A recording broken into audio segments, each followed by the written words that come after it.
Good Sunday morning, everyone, and welcome into today's daily Bible reading for March the 26th. Today we're reading together in Leviticus chapter 15, which concerns the laws, the laws for those with discharges or other various physical conditions that might afflict men or women from time to time, or that do regularly afflict men and women from time to time. For God being the God of his covenant people, and for the covenant people being his people, he has a desire to have a say in every aspect of their lives, whether it be what we've seen so far concerning the various conditions that they might find themselves in on the skin of their body, or various things that might afflict certain fabrics or the houses that they live in. Certainly, the Lord is concerned with even the most intimate parts of his people, and that's what's going to be discussed today here in Leviticus chapter 15. Thanks so much for tuning in to this reading. Let me get the text up on the screen for us, and we'll read along together today. Leviticus 15 and verse number 1. Yahweh spoke to Moses and Aaron, "Speak to the Israelites and tell them, when any man has a discharge from his member, he is unclean. This is uncleanness of his discharge, whether his member secretes the discharge or retains it, he is unclean. All the days that his member secretes or retains anything because of his discharge, he is unclean. Any bed the man with the discharge lies on will be unclean, and any furniture he sits on will be unclean. Anyone who touches his bed is to wash his clothes and bathe with water, and he will remain unclean until evening. Whoever sits on furniture that the man with the discharge was sitting on is to wash his clothes and bathe with water, and he will remain unclean until evening. Whoever touches the body of the man with a discharge is to wash his clothes and bathe with water, and he will remain unclean until evening. If the man with the discharge spits on anyone who is clean, he is to wash his clothes and bathe with water, and he will remain unclean until evening. Any saddle the man with the discharge rides on will be unclean. Whoever touches anything that was under him will be unclean until evening, and whoever carries such things is to wash his clothes and bathe with water, and he will remain unclean until evening." Verse 11, if the man with the discharge touches anyone without first rinsing his hands in water, the person who was touched is to wash his clothes and bathe with water, and he will remain unclean until evening. Any clay pots that the man with the discharge touches must be broken, while any wooden utensil is to be rinsed with water. When the man with the discharge has been cured of it, he is to count 7 days for his cleansing, wash his clothes, and bathe his body in fresh water. He will be clean. He must take 2 turtle doves or 2 young pigeons on the 8th day, come before Yahweh at the entrance to the tent of meeting, and give them to the priest. The priest is to sacrifice them, one as a sin offering and the other as a burnt offering. In this way, the priest will make atonement for him before Yahweh because of his discharge. When a man has an emission of semen, he is to bathe himself completely with water. He will remain unclean until evening. Any clothing or leather on which there is an emission of semen is to be washed with water, and it will remain unclean until evening.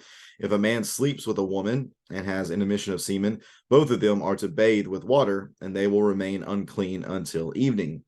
When a woman has a discharge and it consists of blood from her body, she will be unclean because of her menstruation for 7 days. Everyone who touches her will be unclean until evening. Anything she lies on during her menstruation will become unclean, and anything she sits on will become unclean. Everyone who touches her bed is to wash his clothes and bathe with water, and he will remain unclean until evening. Everyone who touches any furniture she was sitting on is to wash his clothes and bathe with water, and he will remain unclean until evening. If discharge is on the bed or the furniture she was sitting on, when he touches it, he will be unclean until evening. If a man sleeps with her and blood from her menstruation gets on him, he will be unclean for 7 days, and every bed he lies on will become unclean. When a woman has a discharge of blood for many days, though it is not the time of her menstruation, or if she has a discharge beyond her period, she will be unclean all the days of her unclean discharge, as she is during the days of her menstruation. Any bed she lies on during the days of her discharge will be like her bed during menstruation impurity. Any furniture she sits on will be unclean as in her menstruation, as in her menstrual period. Everyone who touches them will be unclean. He must wash his clothes and bathe with water, and he will remain unclean until evening. When she is cured of her discharge, she is to count 7 days, and after that she will be clean. On the 8th day, she must take 2 turtle doves or 2 young pigeons and bring them to the priest at the entrance to the meeting. The priest is to sacrifice one as a sin offering and the other as a burnt offering. In this way, the priest will make atonement for her before Yahweh because of her unclean discharge. You must keep the Israelites from their uncleanness so that they do not die by defiling my tabernacle that is among them. This is the law for someone with a discharge, a man who has an emission of semen, becoming unclean by it, a woman who is in her menstrual period, anyone who has a discharge, whether male or female, and a man who sleeps with a woman who is unclean. And that is Leviticus chapter 15. All right, so let's get some background, excuse me, to what's going on here within this particular chapter. One of the things I think that's important to have in the background here, not just the fact that God is concerned with everything about our bodies, everything about us belongs to him, but also good to keep in mind the background of the paganistic religious practices of the Canaanites often involved sexual activity. So here you have in that context with the Canaanites and the paganism, they would engage in sexual activity as a means of worship, and they would often connect sexual activity with their worship. They would often do so not just for pleasure purposes, but also for fertility purposes. So that's part of the backdrop that we need to understand of what's going on here. It seems that Yahweh is wanting to show a strong disconnect between that which is holy and that which is fleshly, or that which is material in nature.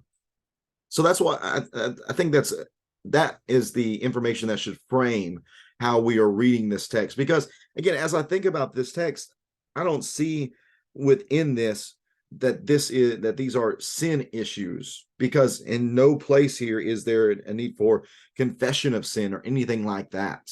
That's not necessary. I don't even think that these atonement sacrifices are atonement by means of sin. It is more of a reconciliation type of idea, if I'm reading that correctly. So we need to understand that's how we're framing this. This is all about separating that which is material and fleshly from that which is holy, which is God, and also making sure that there is a distinction drawn between the paganistic practices of Canaan and all the other nations surrounding them, and then their relationship with Yahweh.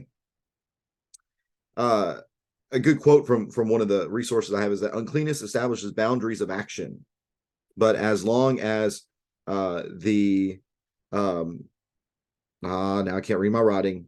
As long as they are not transgressed, there we go. As long as these are not transgressed, no guilt is incurred. So there's no guilt unless you break one of these laws. So what is going on here? The text breaks it down into a nice chiastic structure. So it begins with men and their abnormal discharges, which I tend to understand as infections of some sort of infection of the private parts. We see that with the men to begin with, and it ends with the women in same category of description. And then in the middle are two things that are naturally occurring within men and women: the emission of semen, whether that be a nocturnal sort of emission or whether it be through the means of sexual intercourse. And then for the ladies here, the issue is concerning their menstrual cycle and their period. So we have it beginning and ending the same way, and then in the middle are two similar categories as well. Whenever it comes to the infection portions, notice that not only are there issues here concerning the uncleanness, and they're waiting for it to be cleared up, but there are those sacrifices that need to be made here in these cases. In verses 13 through 15, we see the sacrifices made for the man's discharge and infection, and then in verses 28 through 30, the same thing for the ladies. So what's going on here concerning these? Well, these discharges made them unclean. Again, there is an impurity that is present now, so they are in need of ritual cleansing. And it also seems that this very well might have a very practical application as far as infection goes, that this is an infectious thing. because it's not just them and their body, but it's anything they touch. If it gets on any kind of sheets or bedding or whatever it was, it needed to be they need to be aware of these things and not allow for cross contamination. Zero contact is permitted in these cases. Let's see here. Bathing was a part of this ritual purification that would allow them then to be clean as this process continues. One thing I found interesting is what is written about the women and their menstrual period, is that following that there would be this washing for purification's sake. And one thing to connect with that is what is said in 2 Samuel chapter 11 and verse number 4. Remember the story of David and Bathsheba. David goes up on the roof during the time of war. Instead of being off at war, he's on his roof, and he sees Bathsheba bathing. And then later on in the text in chapter 11 of 2 Samuel verse 4, it talks about her having been going through her purification process. And if we understand that background, what's going on there, then actually what that does is it makes what David did all the worse. Because here is this woman who has gone through this monthly event in her life, and in experiencing this, she is not allowed to go into the sanctuary and to participate in holy things. So she has gone through that. Now she is washing so she could go back and participate in the sanctuary and participate in religious practice again. But then here comes David. He commits this sin with her, and we know the debacle that follows that. So it does add a little bit of more depth to the really unfortunate circumstances that David created there within that text. So that's another interesting thing to note. So again, just looking at this and recognizing what's going on here within these texts, I just want to stress the point that God is concerned about every part of us. It's not just this part or that part, but every part of us. He is concerned for the Israelites concerning their impurities and these ailments that might afflict them. And he was wanting to teach them something. I think the thing that he's definitely trying to teach them again is to make that distinction, as is said in verses 30 through 33, is to make that distinction between what is clean and what is unclean, so that you can know when you can be in my presence, when you can approach the holy God, and when that's not an appropriate thing to do. So again, I don't see this as being a sin issue at all. Again, there's not confession here, but instead, again, it is just about the condition that they're in, the fact that these bodily blemishes inhibited their presence in the presence of Yahweh, and that's just something they had to deal with. And it's just a part of the life that they lived as Jews under the law of Moses. If you have any other questions about this text, please feel free to leave those in the comment section, and I'll do my best to maybe do some more reading and see if I can find answers for those questions.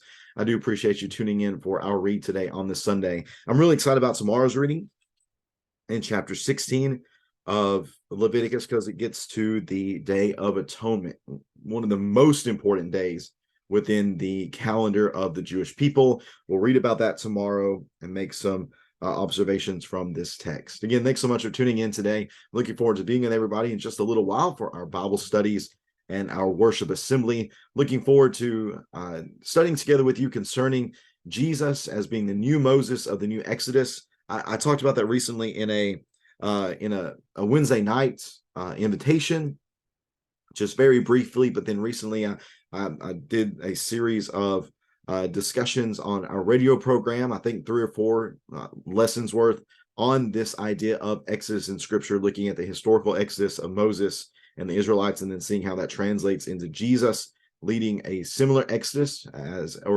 leading an Exodus of his own, and the role that he played as the new Moses. And then what we'll talk about at the end is to consider the journey that the Israelites went on and some warnings that the stories of their journey teach us as we are on our own journey toward the promised land, towards the promised rest of being in being where God has promised us we will be with him. So I'm looking forward to that study. And again, I appreciate you tuning in today. We'll be back at it again tomorrow. Take care. God bless.